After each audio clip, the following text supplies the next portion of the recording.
Assalamualaikum warahmatullahi wabarakatuh. Alhamdulillah, alhamdulillahi rabbil alamin. Wa bihi nasta'inu ala umurid dunya waddin.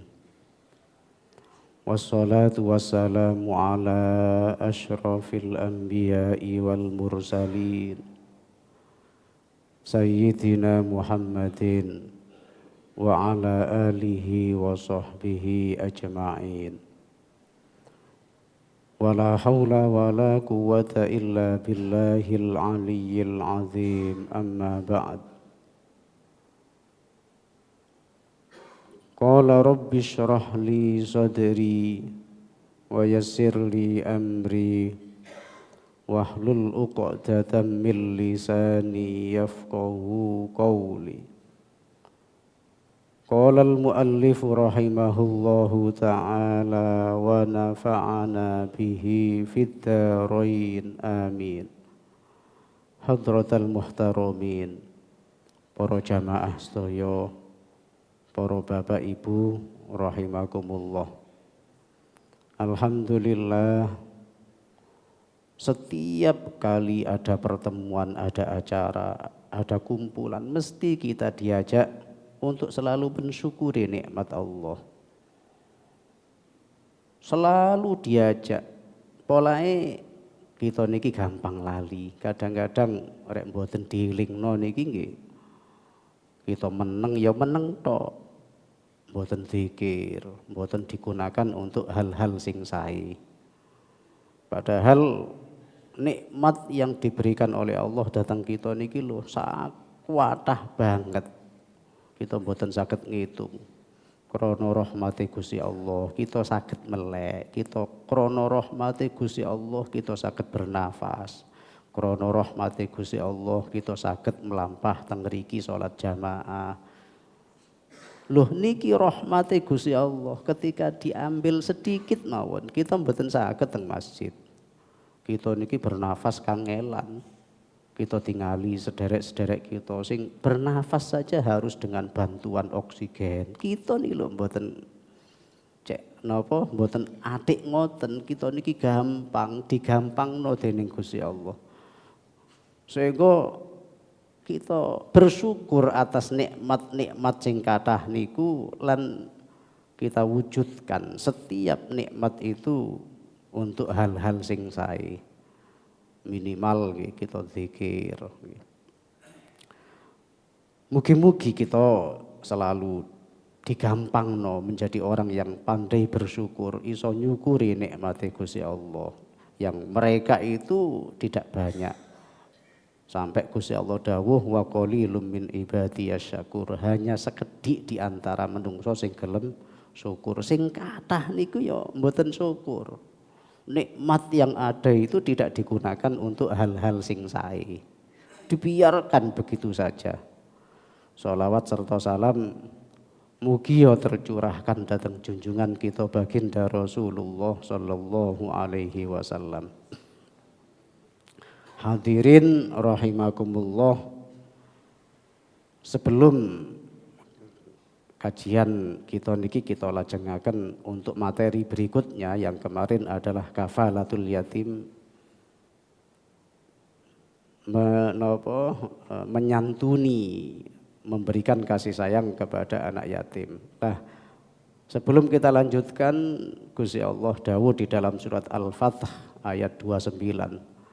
A'udzu billahi minasyaitonir rajim. Muhammadur Rasulullah walladzina ma'ahu asyidda'u 'alal kuffar ruhama'u bainahum tarahum ruk'an sujjadan yabtaghuna fadlan minallahi wa ridwana simahum fi wujuhihim min atharis sujud. Dzalika mathaluhum fit Taurah wa mathaluhum fil Injil kazar'in akhraja syat'ahu fa'azarahu fastaghladha fastawa ala suqihi yu'jibu az-zurra'a liyaghidha bihimul kuffar wa'adallahu alladhina amanu wa 'amilus solihati minhum maghfiratan wa ajran 'azima. Shadaqallahul 'azim. Dawuh Gusti Allah di dalam surat Al-Fatah ayat 29 ini menceritakan tentang wong-wong sing mulya nggih. Kita niki Nabi Muhammad itu adalah Rasul Allah. Kita bangga dijadikan oleh Allah termasuk umat Kanjeng Nabi Muhammad. Tidak meragukan sedikit pun bahwa Nabi Muhammad niku Rasule Gusti Allah, nabine Gusti Allah. Yang Nabi Muhammad itu adalah khairul anbiya, nabi sing paling sae, wa ummatuhu khairul umam, dan umatnya itu adalah sebaik-baik umat. Kita bangga menjadi umat Kanjeng Nabi, yang umat yang terbaik. Apa cirinya umat Kanjeng Nabi umat sing terbaik niki? Asyidda'u 'alal kufar, siji keras kepada orang kafir, kepada musuh-musuh Allah kita keras, kita tidak sepakat, kita mengutuk mereka, apalagi yang terjadi di Palestina ini. Kita mengutuk mereka, jangan ada sedikit pun di dalam hati condong kepada mereka, mengiyakan, meridhoi, membetulkan apa yang mereka lakukan. Kita harus keras. Mereka kurang ajar, mereka tidak manusiawi, mereka menzolimi, mereka menyiksa saudara-saudara kita. Asyidda'u 'alal kufar, itu ciri yang pertama. Orang umatnya Nabi itu keras kepada orang kafir yang memusuhi, bukan orang kafir yang zimmi, yang hidup rukun, yang baik kepada kita, bukan, tapi yang memusuhi, harbi, yang memusuhi umat Islam. Kita harus mengutuk mereka, kita harus keras kepada mereka. Itu ciri yang pertama. Yang kedua, ruhama'u bainahum, kita mengasihi di antara mereka yang sesama muslim. Kita harus sayang kepada yang sesama muslim. Kita harus mengasihi mereka, kita harus baik kepada mereka. Saking indahnya baginda Nabi mengatakan perumpamaan ya, persaudaraan sesama muslim itu seperti satu tubuh. Mathalu tarahumihim wa ta'atufihim wa tawaddihim, perumpamaan kasih sayang di antara sesama muslim, persaudaraan di antara mereka itu seperti satu tubuh. Satu tubuh kita ini ada mata, ada telinga, ada mulut, ada hidung, ada tangan. Seperti itu, idzastaka minhu adwun, ketika salah satu di antara anggota kita ini yang sakit itu tidak hanya saudara kita yang tidak hanya anggota yang sakit itu. Kalau yang sakit itu adalah mata kita, yang merasakan sakit itu bukan hanya mata saja. Tangan merasa sakit, mulut merasa sakit. Mulut itu selalu mengatakan Allah, Allah. Seluruh tubuh kita meradang, merasakan sakit. Ini adalah persaudaraan di dalam Islam. Ketika kita berjalan, kaki kita terantuk, tersandung. Sakit, yang merasa sakit itu bukan kaki kita saja. Mulut kita, Allah, Allah, innalillah. Tangan kita memijit, air mata keluar. Mulut kita berdesis karena merasakan sakit. Seluruh tubuh kita meradang sakit, merasakan sakit. Padahal yang tersandung itu hanya kaki kita. Loh, ini hadirin gambaran persaudaraan di dalam Islam. Kita sesama muslim dimanapun mereka berada, itu adalah saudara kita. Kalau mereka menangis, kita juga sedih. Kalau mereka senang, kita juga harus senang. Ini gambaran persaudaraan di dalam Islam. Ketika mereka disakiti, diserang, ketika mereka dibunuh, hati ini menangis sebab mereka sedih, mereka butuh pertolongan, mereka tersiksa. Jangan sampai ketika ada saudara kita yang tersiksa kemudian kita tidak merasakan apa-apa, atau bahkan kita tidak peduli, atau bahkan kita senang. Jangan sampai seperti itu. Mereka saudara kita, kesedihan mereka adalah kesedihan kita, tangisan mereka adalah tangisan kita. Ini hadirin ciri-ciri umatnya Nabi Muhammad. Keras kepada orang kafir, tetapi kepada sesama muslim sangat santun, kasih sayangnya tinggi, persaudaraannya sedemikian besar. Tarahum ruk'an sujjadan yabtahuna fadlan minallahi wa ridwana. Kita lihat, kalian lihat mereka dalam keadaan ruku, sujud, selalu mencari ridho Allah. Yang dilakukan adalah ibadah, sholat, selalu sujud. Ini adalah umatnya baginda Nabi. Tarahum ruk'an sujjadan yabtahuna fadlan minallahi wa ridwana simahum fi wujuhihim min atharis sujud. Ada tanda di wajah mereka karena bekas sujud. Sayyidina Umar mengatakan ketika seseorang berbuat baik, menjaga batinnya ya, maka Allah akan membaikkan secara lahiriahnya. Antara lahir dan batin itu tidak bisa dilepaskan. Kalau orang itu berbuat baik karena Allah, maka ada tanda-tanda yang diberikan oleh Allah kepada orang itu, sehingga nampak tanda-tanda di wajah mereka karena bekas sujud. Yang tanda itu tidak harus hitam, enggak, tapi ada aura yang mencorong, ada sinar yang seakan-akan muncul dari wajahnya karena bekas sujud, ya, pengaruh sujud yang mereka lakukan. Tarahum ruk'an sujjatan yabtahuna fadlan minallahi wa ridwana simahum fi wujuhihim min athari sujud dzalika mathaluhum fit Taurat. Itu yang telah digambarkan oleh Allah di dalam kitab Taurat. Allah sudah menerangkan sifat-sifat umat Nabi itu di dalam kitab Taurat, dan mereka tahu karena sudah disebutkan di dalam kitab Taurat. Wa mathaluhum fil Injil, dan disebutkan oleh Allah di dalam kitab Injil, sudah diterangkan oleh Allah sifat-sifat umat Nabi Muhammad di dalam kitab Taurat dan di dalam kitab Injil. Sudah tertera, sudah jelas di sana. Kazar'in akhraja syat'ahu fa'azarahu, sampai digambarkan oleh Allah seperti tanaman, ya, yang menumbuhkan tunas, kemudian tunas itu semakin lama semakin besar, yang itu akan menjadikan semakin kuat pohon itu sehingga tidak bisa digoyang, ya. Kazar'in akhraja syat'ahu fa'azarahu fastaghladha fastawa ala suqi, sehingga akan menjadi kuat.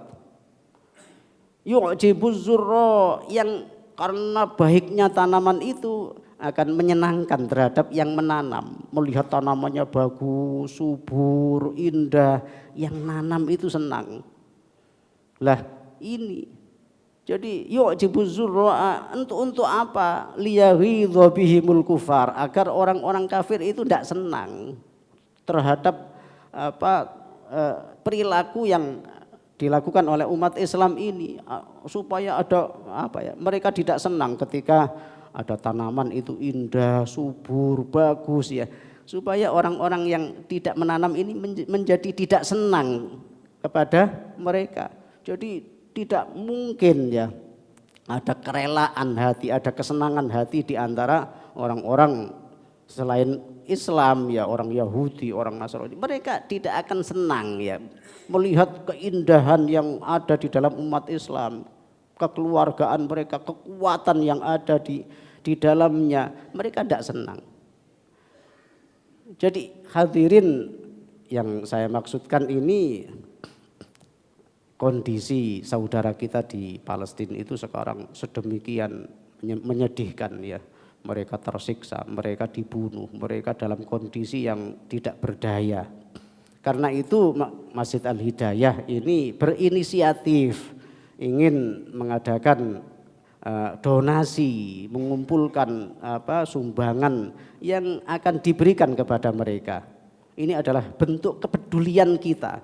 Koordinator Masjid Al-Hidayah akan membuka kotak infak untuk itu, yang nanti akan dibantu oleh anak-anak Ansor membuat amplop yang isinya donasi untuk Palestina ya. Koordinator Masjid Al-Hidayah tidak ada namanya, itu diberikan kepada semua masyarakat di Siwalan Kerto, nanti yang akan dipandu oleh anak-anak kita, anak-anak Ansor.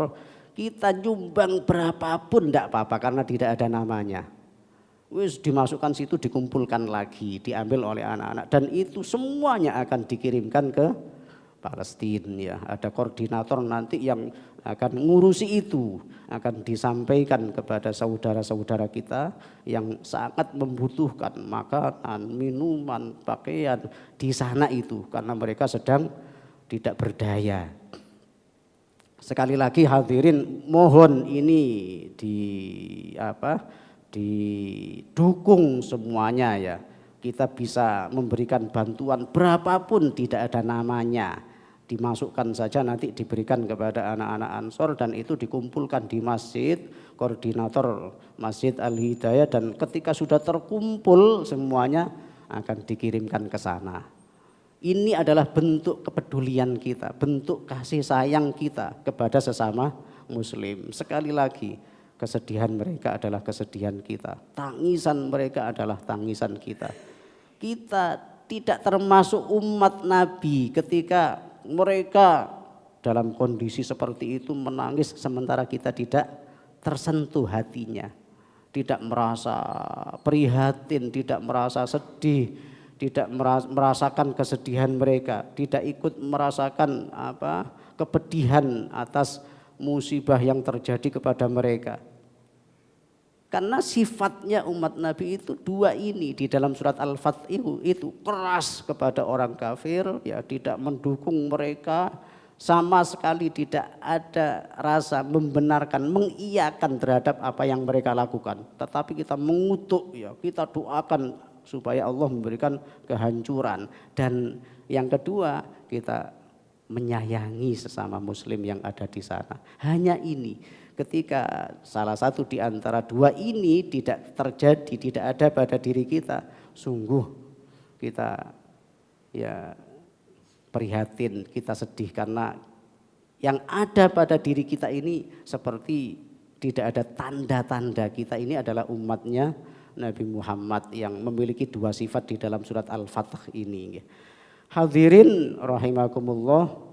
Faslun fil khiyanah, satu fasal yang menerangkan tentang khianat. Khianat itu ya tidak melakukan apa yang menjadi yang sudah dipercaya, yang seharusnya kita lakukan, itu adalah khianat. Qala Allah Ta'ala, Allah berfirman di dalam Al-Quran, ya ayyuhalladzina amanu la takhunullaha war-rasula wa takhunu amanatikum wa antum ta'lamun. Ya ayyuhalladzina amanu, hei orang-orang yang beriman, la takhunu, jangan mengkhianati, janganlah kalian berkhianat Allah kepada Allah ya. War rasul, dan jangan berkhianat kepada Rasul. Apa bentuknya? Wa takhunu, lan podong rusak sapa sira kabeh amanatikum ing amanah sira. Kita diciptakan oleh Allah ke dunia ini hanya untuk ibadah, hanya untuk melakukan. Ketika kita melakukan apa yang diperintahkan oleh Allah, kita itu tidak khianat, sebab apa yang menjadi kewajiban kita lakukan. Apa yang diperintahkan oleh Rasul itu kita lakukan, kita tidak berkhianat. Ketika apa yang diperintahkan oleh Allah dan Rasul itu tidak kita lakukan, berarti kita telah merusak amanat-amanat kalian. Kita telah merusak sendiri. Apa yang semestinya kita lakukan tidak kita lakukan, itu berarti kita tidak amanah, kita berkhianat itu ya. Wa antum ta'lamun, dan kalian mengerti, kalian tahu tentang apa yang mestinya harus kita lakukan. Kita tahu kewajiban kita apa yang mestinya harus kita lakukan itu apa itu kita tahu. Apa yang menjadi perintah Allah dan perintah Rasul itu kita tahu. Ketika itu kita lakukan, kita tidak berkhianat. Tapi ketika itu tidak dilakukan berarti kita telah merusak. Ya, wa takhunu amanatikum. Kita telah merusak amanat-amanat kalian wa antum ta'lamun dan sementara kalian tahu. Wa qala ta'ala lan Allah berfirman di dalam ayat yang lain, innallaha la yahdi kaidal khainin. Innallaha sak temene Gusti Allah iku la yahdi, ora maringi hidayah, tidak memberikan petunjuk sapa Allah kaidal khainin ing tipu dayane wong sing khianat nggih. Jadi kalau orang itu khianat tidak telah merusak khianat ya, mengkhianati amanah yang telah dilakukan, Allah tidak memberikan hidayah terhadap tipu daya mereka. Wa akhrajalan ngetokake ing hadis sapa At-Tabrani, Imam Tabrani. An Ibni Umar saking sahabat Ibnu Umar radhiyallahu anhuma qala dawuh sapa sahabat Ibnu Umar qala dawuh sapa Rasulullah sallallahu alaihi wasallam. Kanjeng Nabi dawuh yang ini sangat mengerikan ini ya. Kata Nabi la imana, ora ono iman iku maujud. Liman kedue wong la amanatalah sing ora ono amanah iku maujud lahu kedue man. Jadi tidak ada iman. Coba kalau tidak ada iman berarti kita tidak beriman. Ngeri kalau kita dikatakan orang yang tidak beriman, terus apa yang akan bisa menyelamatkan kita? Jadi sementara Nabi mengatakan tidak ada iman bagi orang yang tidak amanah, yang tidak ada amanahnya. Jadi amanah dan iman itu tidak bisa dipisahkan. Kalau orang itu melaksanakan amanah, tidak khianah, ya berarti dia masih beriman. Tapi ketika tidak amanah, ya berarti imannya sudah tidak ada di dalam dirinya. Jadi walaupun dia kelihatan sholat, kelihatan melakukan ibadah, tapi tidak amanah, ya tidak amanah, maka sama dengan orang yang tidak beriman. Jadi tidak cukup dengan mengatakan saya beriman, tapi dia khianat ya. Hadirin amanah ya, amanah itu bisa dipercaya. Nabi Muhammad itu mulai kecil tidak dijuluki oleh masyarakat, bahkan orang kafir juluki itu al-amin, orang yang dipercaya. Tidak pernah dusta, tidak pernah bohong, sekalipun tidak pernah. Jadi ini adalah amanah, bisa dipercaya. Kenapa? Sebab apa yang dilakukan itu tidak pernah jelek, tidak pernah dusta ya. Lah orang itu dikatakan imannya sempurna ketika dia amanah. Tapi ketika orang itu tidak amanah, berarti imannya itu sudah tidak sempurna lagi. Jadi tidak ada iman bagi orang yang tidak amanah. Wala sholata, termasuk tidak ada sholat, tidak sempurna sholatnya liman kedue wong la tahura sing ora suci lahu kedue man ya. Jadi kalau ada orang sholat tapi tidak suci, bersesucinya tidak sempurna, sama dengan tidak sholat. Walaupun dia sebetulnya telah melaksanakan sholat, tapi badannya masih tidak suci, pakaiannya, tempatnya atau cara bersesucinya itu loh masih belum benar ya. Ketika dia kencing, kemudian masih belum tuntas ketika bersesuci, kemudian dia sholat, maka sholatnya tidak sempurna. Sebab kesempurnaan sholat itu berkaitan dengan kesucian. Jadi kalau sucinya tidak sempurna, sholatnya tidak sempurna. Ya.